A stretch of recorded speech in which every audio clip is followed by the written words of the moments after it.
welcome to Reality Hour. I am Adam Samuel. Today, we are talking America's Got Talent, week 2 of the live shows. Joining me for this podcast is my co-host, Eric. How you doing today, Eric? I'm okay. I'm hanging in there. I will say that this week was better than last week for me, but not by much. At least I can say this week that the 7 acts that I would have put through are the 7 acts I got through. So that's good. I guess, good, I guess. For me, I'll agree. I think we did get the right result here overall. I don't think we got there entirely without a few stumbles, but we got there, and I think that's really what's most important. Yep. But how was your week? Everything going good for you? Ready for week 3 coming up? I'm so ready for week 3, and then this season. I love how we spend so much time in the early runs, and we get through the live shows into 6 weeks. It's a little ridiculous. It goes so quickly. Yes. It's the format of the show is just awful, but that's another discussion for a much longer podcast. Maybe we'll do it at the end of the year, like our season recap. Sure, maybe. All right. So overall impressions of the show, Eric. What did you think? I basically said that I thought that we got the right 7. Both of my favorites were on this week, and both of them made it through. One of them barely, but both of them made it through, so I'm happy. I literally just finished watching the episode right before we went live. Eric actually got my live reaction to the last act I didn't get to see, which was The Sentimentalist, and oh boy. We'll get there. I didn't watch them because 7 minutes of one trick. I can't deal with that. I mean, there were some train wrecks this episode. There were at least 2 train wrecks this episode, now that I know. And there were a couple of acts that weren't technically train wrecks, but they were pretty damn painful to watch too. So, I mean, this is a terrible thing to say, but I'd rather an act. I feel like there's more memorability to a train wrecked act than a pure fodder act that kind of goes nowhere. Like, we will remember some of the names from this episode more than we will other names, just for that one fact, which I can tell you Simon already forgot someone's name. Yes, which I noticed. There was one at the results when one of the contestants, who I'm actually forgetting his name, was eliminated with when Tyler made it through. He says, "Oh, and I'm so sorry for the other guy." It was so great. I tweeted basically, I think Simon either never learned his name or immediately forgot his name, and I kind of hope it's B, but I know it's A. I mean, he was in one episode, like week 3 of the season. Week 2, and it was a golden buzzer, but still. And it was, I think, undoubtedly the weakest golden buzzer of the batch.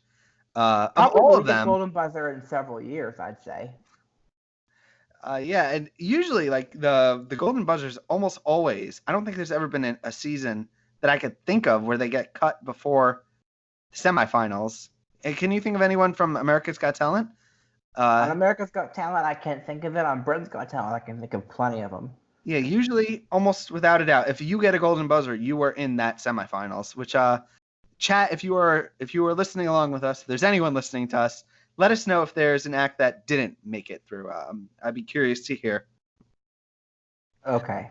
Otherwise, I do have some impressions. Gabriella and Juliet, they're pretty much useless. Well, they're pretty useless because you got both their names wrong. What did I get wrong? It's Gabrielle and Julianne. Damn it. I'm worse than Simon. As much as maybe that is totally staying in the episode. There are a lot of names that come on these shows. There's so many contestants. There's so many ones that are so difficult, and yet you screw up the 2 obvious ones. What did I say? What Juliet? You said Gabriella and Juliet. That's what you said.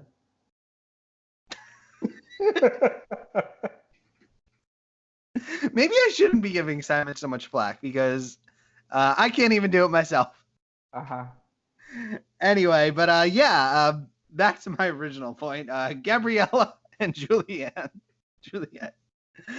What are your impressions of how they've been doing as judges so far? Um, eh. I mean, I haven't hated them, but I haven't really watched them on the actual live shows as that much, but I watched result shows 2 weeks in a row now, and neither of them give any good advice on the result shows when they go to them. It's just all the superlatives, like keep being you, you're doing great, just useless advice. Honestly, Howie's the only one who's ever given decent advice at that point. Like there's always these stories about like these kids listening to the old man say like, back in my day, we used to have to walk 10 miles to school. Back in my day, we used to have judges that actually judge.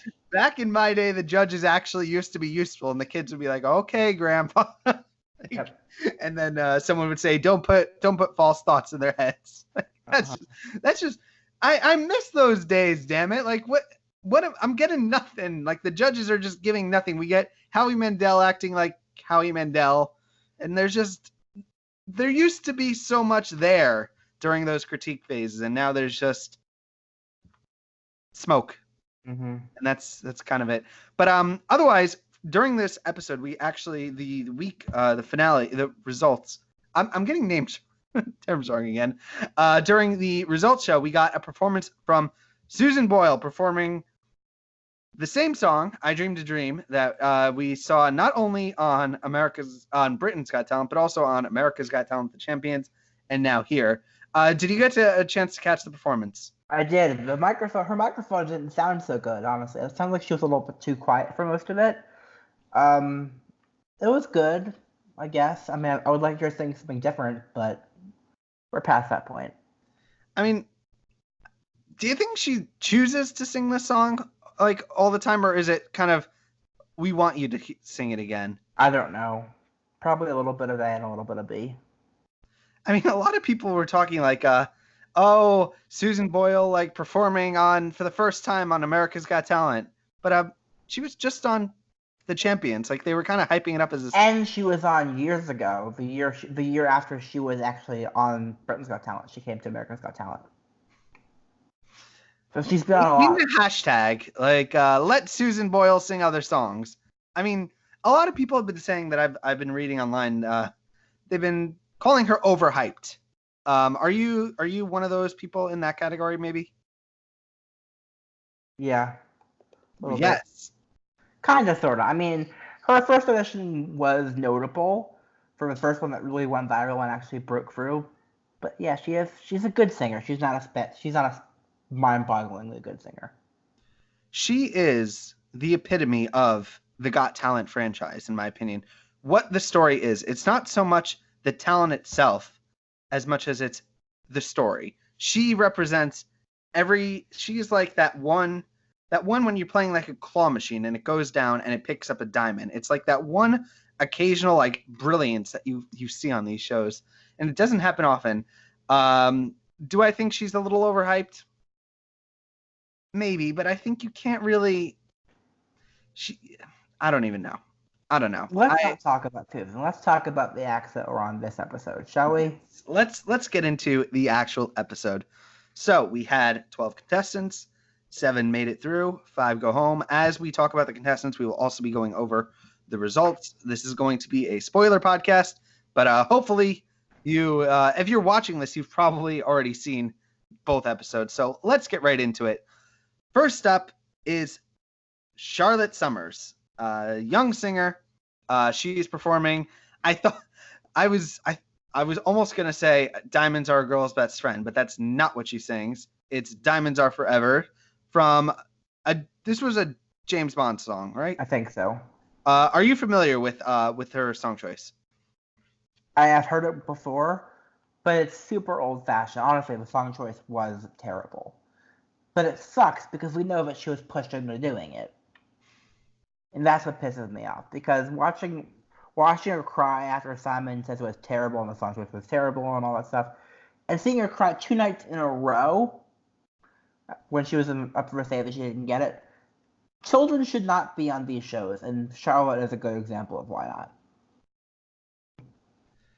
I mean, one of the things I did notice after these 2 episodes finished airing was a lot of people were commenting on like her reaction to the results. First of all, she was maybe upset after her performance when Simon was criticizing her, and then during the results, some people were calling her like livid.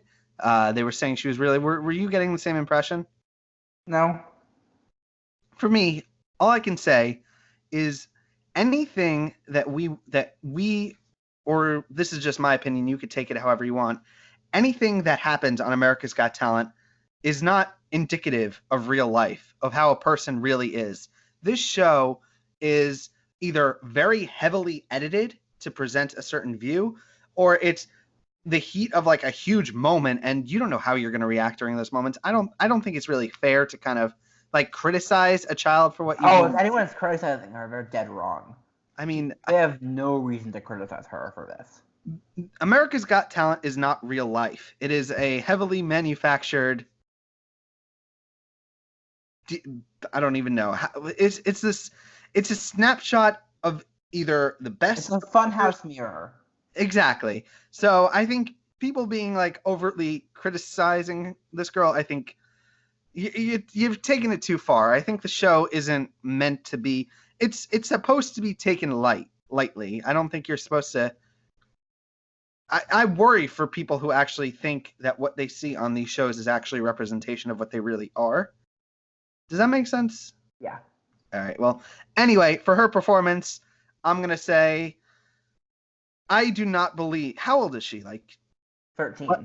No 13-year-old girl would ever pick the song. Would ever pick this. Like maybe like the 1 in a million, but if you put like 100 girls and like have them pick a song off a list of all songs, like this, no girl that like they'd be Where's the Ariana Grande, the modern song. This song just make it scream. You know what this screams? It screams the South Park gif I was talking about last week of them just throwing her in front of a bus and going like, here you go. And it's like, what are you gonna do? You can't blame this girl. It's not her fault. I will say, I thought she had a really good voice though. Like there was some really. She has a good voice, but the song was just all wrong for her. Yeah, it didn't make sense. It didn't do any favors. It was all wrong. It was just like, but I don't know. All I can say. Last thing that I wanted to mention actually is that I tweeted this. I didn't tweet. I messaged Eric. This was the first time I realized. I don't know if I guess I was the only one. This girl looks a lot like Grace Vanderwaal. Did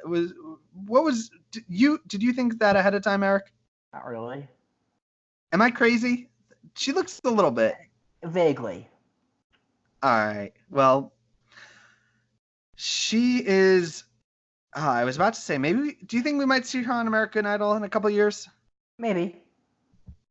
That's optimistic of you to think American Idol will be on in a couple of years, but sure. You don't think it will be on? I hope it will be, but I don't think so. How many more years do you think it's got? 3 at most. Really? I'd love to be wrong. But then it'll just be brought back. Eventually it will be. All right. Well, let's move on to what might have been one of my favorite performances in a couple of seasons. Oh my god. Nick and Lindsay. How would you describe this act? Can you explain what it is, Eric?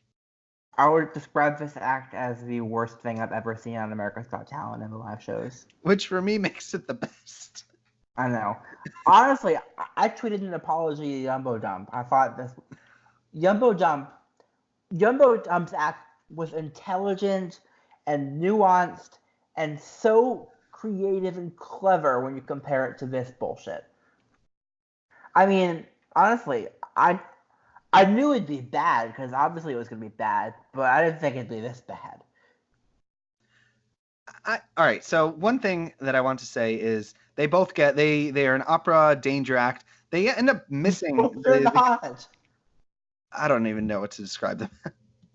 He throws knives and they drop things on him, and they end up getting 2 buzzes from Simon and Howie. I wanted to bring this question up to you, Eric. do you think at some point like the judges have an obligation to push the buzzer to end the act if maybe things are going a little bit too awry?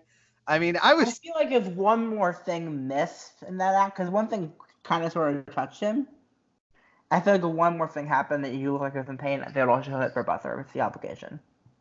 That's what I think the buzzers are for, to stop an act that's literally going to end with someone getting hurt. I thought someone was going to get hurt. I mean, the lady's blindfolded and she's throwing knives through her toes. I mean, it seems pretty dangerous. Okay. But anyway, some people are talking about how they're like, how did this act make it through? How are they here? All I can say is, of course they're here. Of course they're here. Exactly. It's exactly the reason Jumbo Jump made it through. They are here to bomb, so everyone has someone. I have a conspiracy theory. I'm gonna need like a tinfoil hat. You could put on a tinfoil hat in editing. That I believe that the producers kind of, they want in an episode, they want a fall guy. They want in an episode, they always want that one contestant that's going to crash and burn or get the closest to it. They want that one act that's going to kind of be a clear cut that everyone can kind of focus all their kind of negative energy on. So maybe it might not be on other contestants. Do you maybe think that's a possibility, or am I crazy? I mean, that they put someone through just so Simon can yell at them? Yeah, exactly. It's more like absolutely. That's not even a possibility. We know that's a fact. I mean, this act, I will give it to them. It is unashamed at what it is. Like, it is a corny, like, it is what it is, and I can appreciate that it knows what it is. And this isn't like, this shouldn't be a knock against the act. Like, if you're going to say like, oh, they are the worst thing ever, this is what the act is. This is what it's always been. Nothing has changed. Yeah, we all knew this was going to be a train wreck the second they first walked on the stage. And viewers want to point the finger at anyone. Don't point it at them. Point it at the producers who wanted them on the show, why they are here in front of other contestants who maybe would have actually put on an enjoyable show. They want a contestant to crash and burn, which, as I've said in the past, it dilutes what the competition, I feel, should be. It should be the best of the best, and yet we have an act like Nick and Lindsay in our group. Yep. I will say, though, I will remember this performance. I'm afraid I will as well. I'll be thinking about it in my nightmares tonight. The funny thing is, as much as we harp on Jumbo Dump, I don't think I can remember like more than 3 other names from that season. Like, they are one of the contestants that I just remembered. And I think Nick and Lindsay are going to be the other one from this season, honestly. Okay. All right. Well, let's move on to Chris Clafford. He is our singer. He is kind of the only real like adult singer in the episode.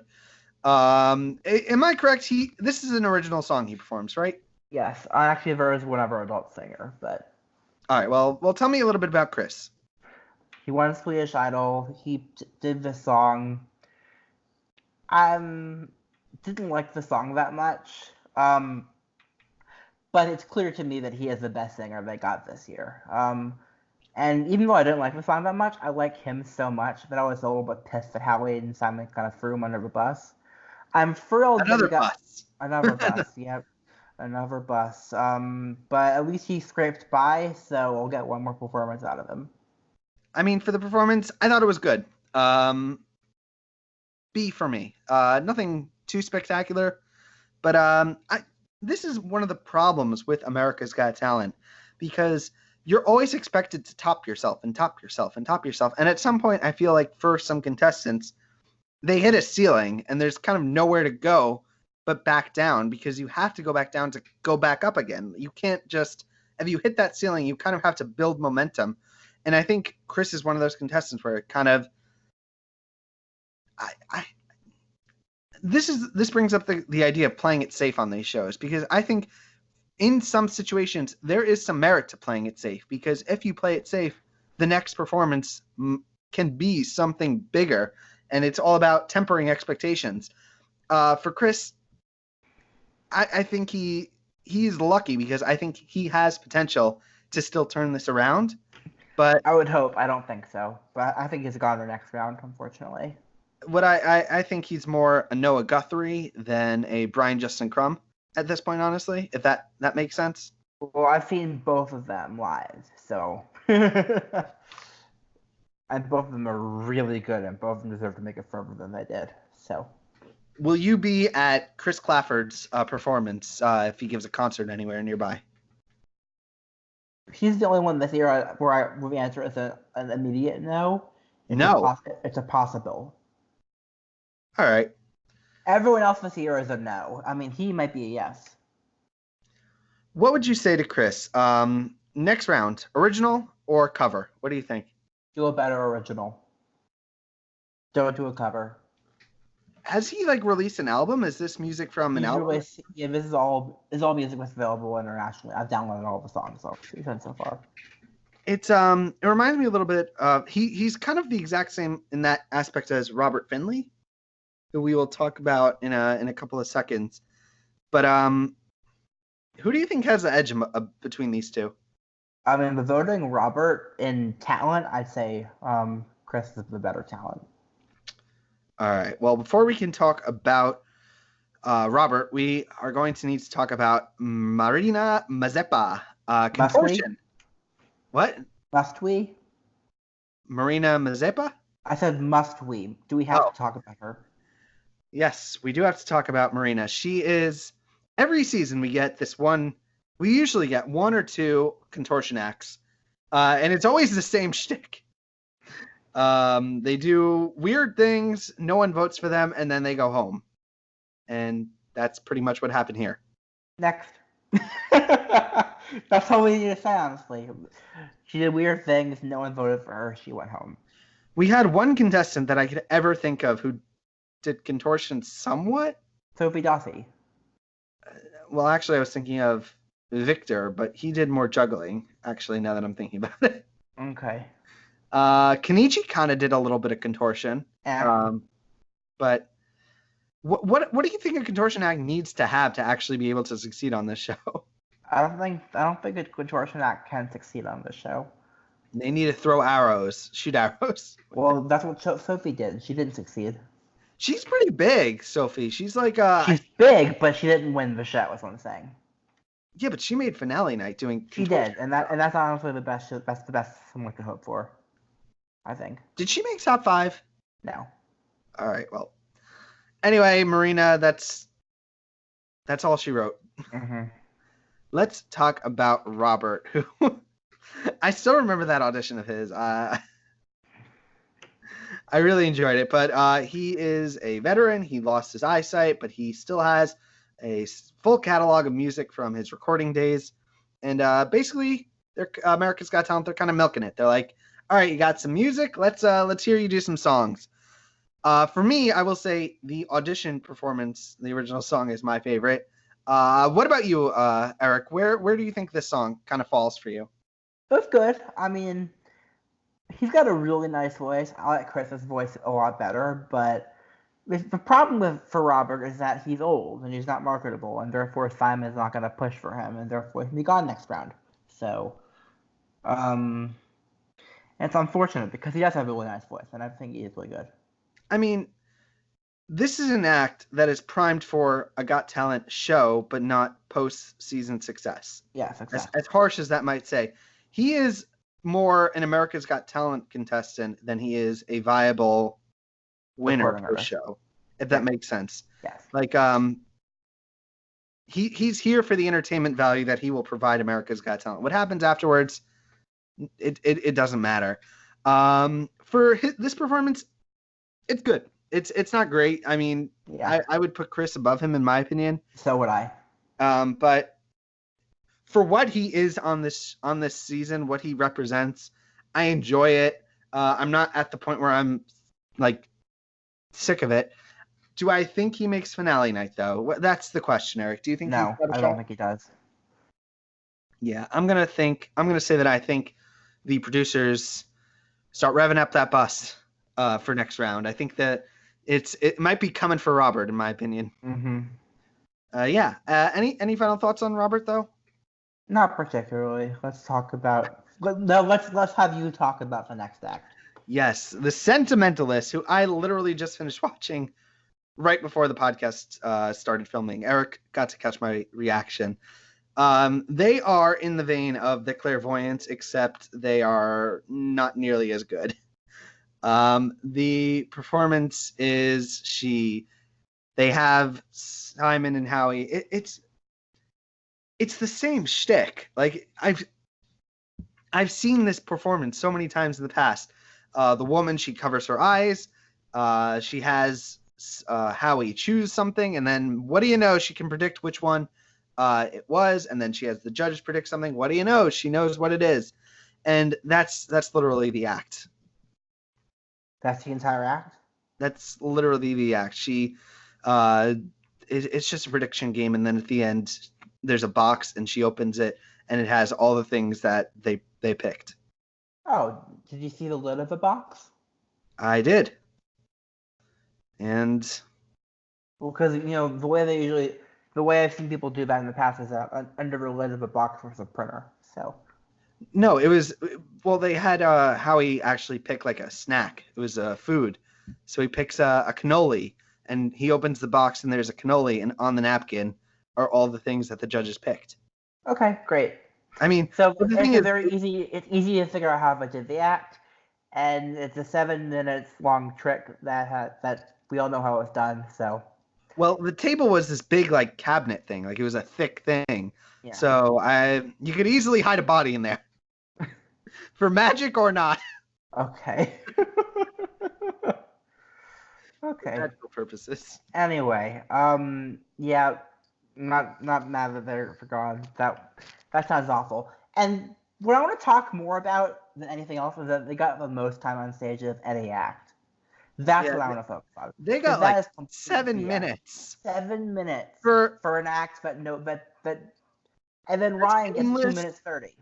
And Ryan if anyone should be getting the most time, it should always be comedians. Yes.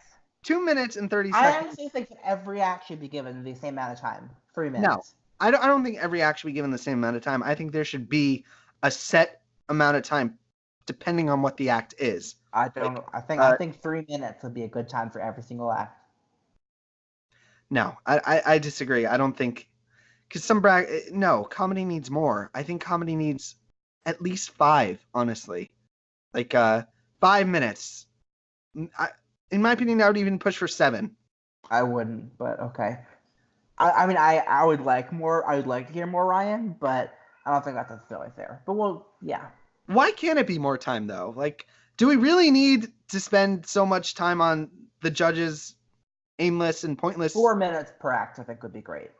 I don't know, but anyway, going back to The Sentimentalist, there were actually like some hiccups. Like, they predict a candy or something that Julianne was eating, and I think they got it wrong. And then Simon Cowell, you could just see on his face that he is not having it. He's like, and then at one point he's like, "Oh, can we switch the song?" He had an issue with the song they were playing. Eric, has this happened before? I don't know. All right. Well, anyway, meandering, aimless. We lose them this round, and they were a wild card. Mm-hmm. Which is par for the course, honestly. Yep, typical. Now let's talk about the 2 best acts of the night, shall we? I do just want to say, lastly, every time this happens every season, we get the wild cards, and everyone is disappointed. They're always disappointed with the wild cards. They're like, why these people? Why these people? It's the same thing every year. The wild cards are not meant to be the return of a contender. It is literally meant to be a fodder act. Yeah. Like if there's a shocking results pre-live shows, that contestant is gone. They are not getting the return, with very, very rare exceptions. But yeah, that's all I can say. Okay. Let's talk about Eric's golden buzzer. Ryan Niemiller. He's a comedian. Do you think he's got a shot to win, Eric? No, I don't. unfortunately. I want him to win. I'm voting for him every time, but I hope he at least makes the top 10, so I get like, 2 more performances from him. I comfortably say he's the best comedian I've seen on the show since I started watching it. I started watching the year after Taylor Williamson, so that takes one of them away. I think he's really, really good. Super personable, jokes are good. I laugh at him, which is unusual because I usually don't laugh at comedians on these shows. And so I'm rooting for him. He's really, really good. He is funnier than Piff the Magic Dragon. Piff is not a traditional comedian. I think he is. I think. I don't count Piff or Paul Zerden. What about I'm talking about stand-up comedians. For me, I love Taylor Williamson. He is.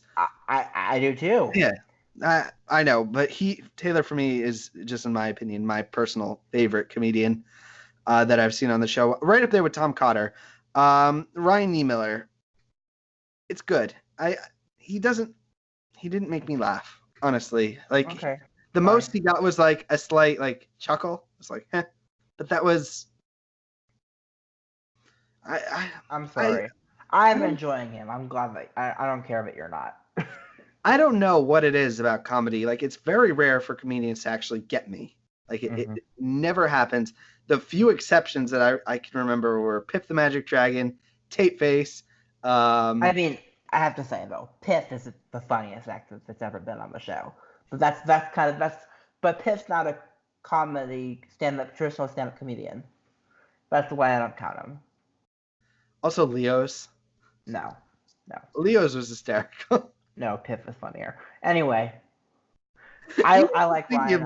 Ryan. I hope he makes the finale. I mean, he's the only golden buzzer of ours still going. I will say though, I did mention that I did notice his Twitter handle. Can you explain? What is it, Eric? Cripple Fret 8. It's funny. That's a little good. I will say. I will say though, I think he's going to be in trouble next round. Honestly, I hope you're wrong. I can imagine him being up for the Duncan save, maybe getting it, maybe not. Maybe he would. I don't know. I think he will maybe be in that on the bubble category. Honestly, as long as he makes it through to the finale, I'm good personally. But I'd like him to. All right. Any other thoughts? Nope. All right. Let's talk about the biggest hit on YouTube of our batch of contestants this episode. V.Unbeatable. They are an acrobatic dance troupe. They're not Terry's golden buzzer. They're Dwayne Wade's guest golden buzzer. Right. They got the golden buzzer in the judge cuts, and they are it's a dance act. But what did you think about it? They're really flipping great. But I'm Ching.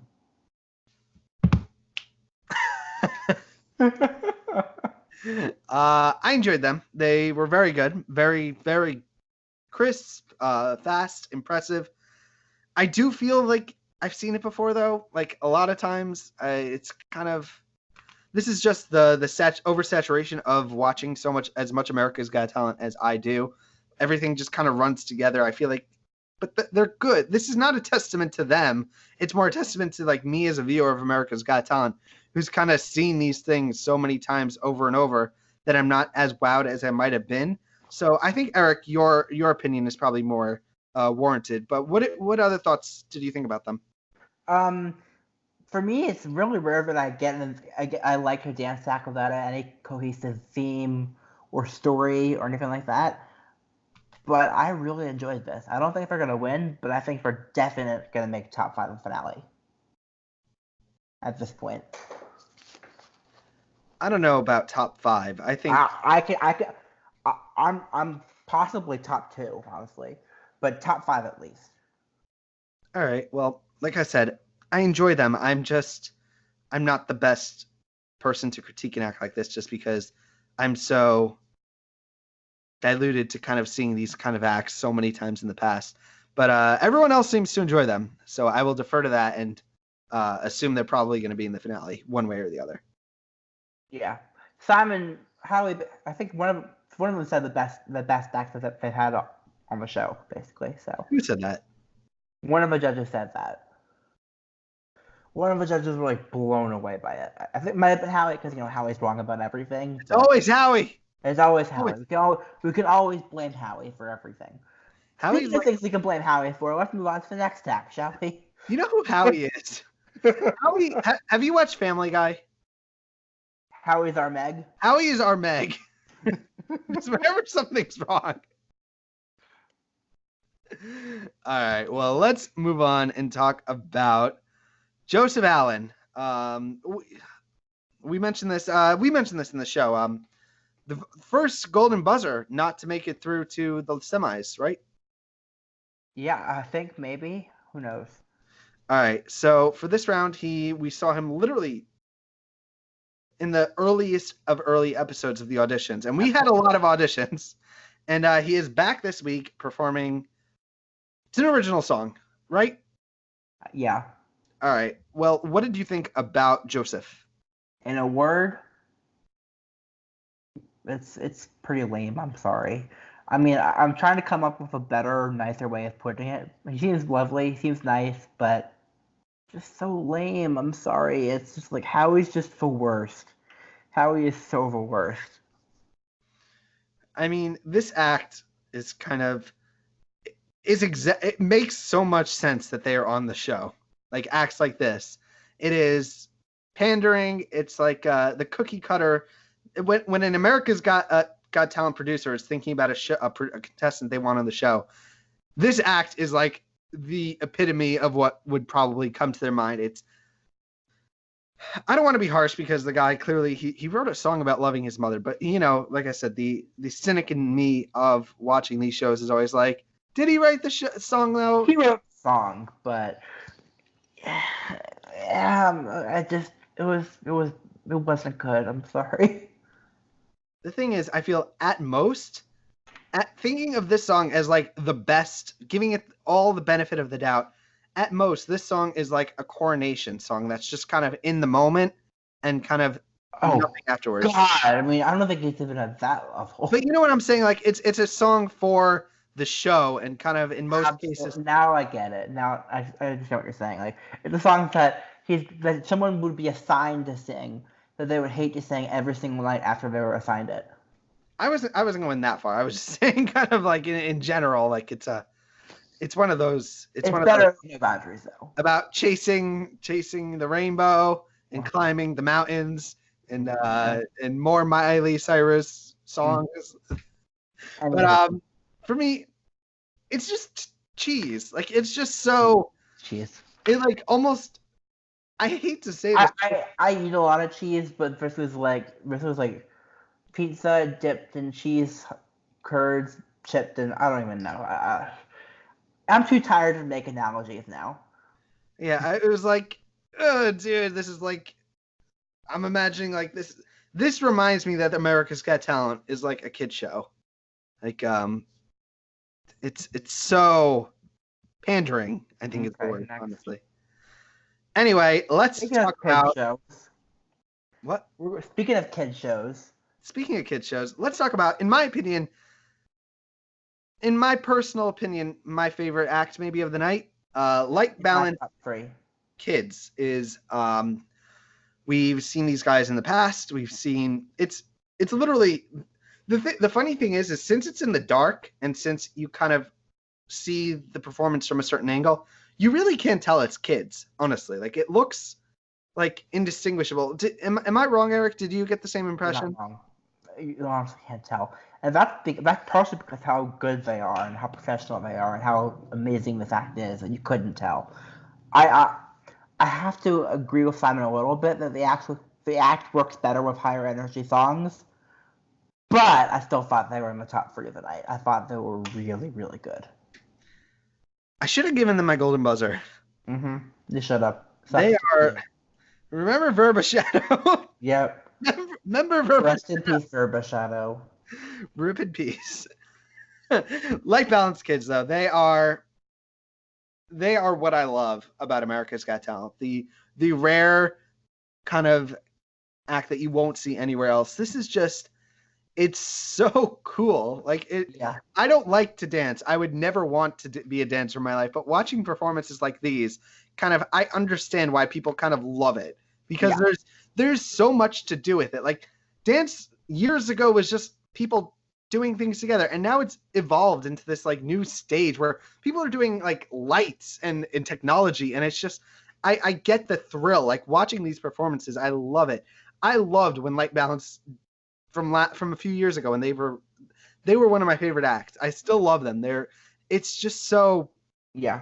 it's like club. It's like being at a club, like a really high energy, like popping club where everyone's like, I don't know. I'm rambling a little bit. Was it a step up? Definitely not. I do agree with that, but I think this is an act that has a ceiling. Honestly, it's like throwing the baby out. But as long as they can stay at that ceiling, we're fine. It is one of those cases of the bucket full of talent. Like you have the bucket and you could toss it all out, but then you're left with nothing moving forward, or you can kind of like tip it over a little bit, like let a little bit go, and then you still have more moving into next round. That is what these contestants did, and I think honestly, I think that's a smart move to do. The merit of their talent, I think, is enough to carry them through, and they don't need to blow it out the box. I think if they are going to blow it out the box, the semis is the right time to do it, at any time. Okay. Do you agree? Yeah, sort of. But I love this. They really should have been my golden buzzer. They are. It's epic. It's so cool. Okay. All right. They, like I said, my personal favorite contestants of the night. But let's move on to Tyler Butler Figura. How do I do this name, Eric? Sure. Tyler. He is our violinist. I think he was week 3 that we saw him. Also, we haven't seen him in a while. So he had this whole story. He had cancer when he was younger, and now he's a violin player, and a pretty damn good one at that. What did you think, Eric? Talk about an improvement. This was way better than his first audition was. It's still not necessarily my thing, but his presence was a step up. His playing was a step up. He might actually be a contender for top 5 now, when I thought he would have been a goner next round before. I love violinists, and I think honestly, this is the effect of it's the Lindsey Stirling effect. Yeah. They're trying to replicate the Lindsey Stirling lightning in a bottle that it is. And I will say, I'm going to predict we might see her in the finale if he makes finale, which he probably will. I'm going to say we're going to see Lindsey, maybe even Brian King Joseph. The 3 of them might duet together, yeah. And I will say, it's one of my personal favorite new brackets of America's Got Talent that's kind of been coming about. Because I love violin music. I love to listen to it. Are you a violin fan? Not really. Not my thing, but still really cool. I love it. It gets the blood pumping. There's something about it that it reminds me of sitting in a movie theater and watching an epic moment in a movie. I love the feel of it. And Tyler is really good. He does Don't You Worry Child, which it's one of those songs that you hear and you're like, oh, that song was a long time ago. Yeah. And it hits you all over how many years have passed. I remember watching this when the X Factor was still on. Yeah. Someone sang it. I think, who was it? Wait, who sang the song in the X Factor? Tim. Oh, no, it wasn't Tim. Oh, he sang a Damien Rice song. Oh. Carlos. That's. Well, all I remember that year is Paulina Rubio was just so bad. Oily nose. That wasn't the worst. The worst was I forget what the worst one was. She was just bad in general. I was so invested in that season. Tim Olsen. Tim Olsen. That was no. I liked Jeff Goot. He was awesome. Jeff Goot and Allison Sierra, maybe. Yeah. Anyway, Tyler, he's number 2 for me, honestly. He's in my top 5 of the night. Very, very talented. Let's move on to our Pimp Spot contestants, Nidlovo Youth Choir, and I think I got that name right. I hope. They are a choir. Another choir, Eric. They're doing a song that I will admit, this is going to be an embarrassing thing to admit. I heard this song for the first time. I remember exactly when I heard it for the first time. It was season 9 of American Idol. Oh God, really? This was a point when I thought that was an original song. I thought that was a Lita Wise song. Oh God. So it just kind of conjured that like ghost of a memory. Oh God. But anyway, they are taking the song on. What did you think about what they did with it? Yeah, honestly, I was unimpressed. They were better than the Wise were on that song, but No. I thought they were good. I mean, it was kind of forgettable, honestly. Yeah, Honestly, they were in danger, which I think I would have maybe even cut them, honestly. I preferred them over Charlotte, but not by much. Yeah, it's either way, I think choirs will never succeed on America's Got Talent. They never will. It's never happened. If there is ever a choir winner on America's Got Talent, I gotta throw something down here. I will eat a. I won't say my computer. I will. I will donate. I don't know, something. I don't know. Anyway, choirs always are dealt like the lowest. Them and honestly contortionists. They usually go one round before ahead of contortionists, but choirs they never make it. What do you think is missing in choirs that they don't succeed? I don't know. I think it's just hard to connect with that many people. Yep. Anyway, they were good. I think honestly, at best, they're going. At worst, they're going in the death spot in the semis, and that'll be all she wrote. Mm-hmm. Anyway, so yeah, those are our performances. So the results, moving on, Nidelovo, Tyler, Light Balance. Oh, we lose Joseph Allen. V.Unbeatable moves on. Ryan moves on. Sentimentalist, we lose. Robert Finley's through. Marina's gone. Chris is through. And Nick and Lindsay and Charlotte are gone. Mm-hmm. Do you think there is any possibility, Eric, that we might have seen our winner this episode? As much as it pains me to say it, actually, I think yes. I think so. We did see our winner. I don't think so, but I think it's possible. I'm not ruling it out. I think we saw at least one top 5 contending act. Maybe. I think we saw 2. Who were they? Tyler and V.Unbeatable. Exactly. I think number 3 in the potential to make it to the finale, I would stick Light Balance Kids. And those, I think, are going to be our takeaways for this episode. Honestly, I don't think anyone else really stands out, honestly. Ryan does to me, so. What? Ryan does for me, but we'll see. All right, we will see. Maybe Ryan can sneak through into the finale. Otherwise, any overall thoughts and impressions on the show you want to share? Not really.